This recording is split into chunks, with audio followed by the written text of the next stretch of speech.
ফেব্রুয়ারি বেশি দূরে নয়, প্রস্তুতি নিতে নিতেই সেদিন এসে পড়বে।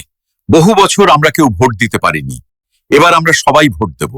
প্রিয় দেশবাসী, আমাদের প্রধান উপদেষ্টা অধ্যাপক মোহাম্মদ ইউনূস মহোদয় আজ রাতে জাতির উদ্দেশ্যে একটি গুরুত্বপূর্ণ ভাষণ প্রদান করেছেন। তিনি ঘোষণা করেছেন যে আগামী 2026 সালের ফেব্রুয়ারি মাসে রমজানের আগেই বাংলাদেশে জাতীয় নির্বাচন অনুষ্ঠিত হবে। এই ঘোষণার মাধ্যমে আমরা একটি নতুন বাংলাদেশ গড়ার পথে এগিয়ে যাচ্ছি। ফেব্রুয়ারি বেশ দূরে নয়, নির্বাচন নিয়ে প্রস্তুতি নিতে নিতেই ভোটের দিন এসে পড়বে।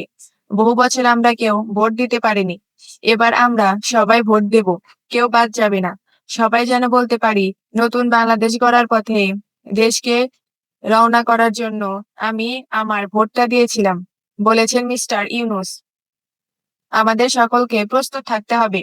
যদি আপনি আপনার নির্বাচনী এলাকা থেকে দূরে বসবাস করেন, তবে এখন থেকে নিয়মিত নির্বাচনী এলাকা পরিদর্শন করুন, যাতে সেরা ব্যক্তিকে নির্বাচিত করতে আপনি প্রস্তুত হতে পারেন।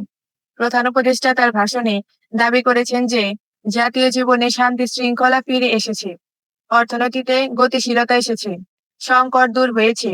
তিনি বলেছেন, তারা এখন অন্তর্বর্তী সরকার থেকে একটি নির্বাচিত সরকারের হাতে রাষ্ট্র পরিচালনার দায়িত্ব তুলে দেওয়ার দিকে অগ্রসর হচ্ছেন। আমরা সবাই মিলে একটি সুন্দর ও সমৃদ্ধ বাংলাদেশ গড়ার স্বপ্ন দেখি।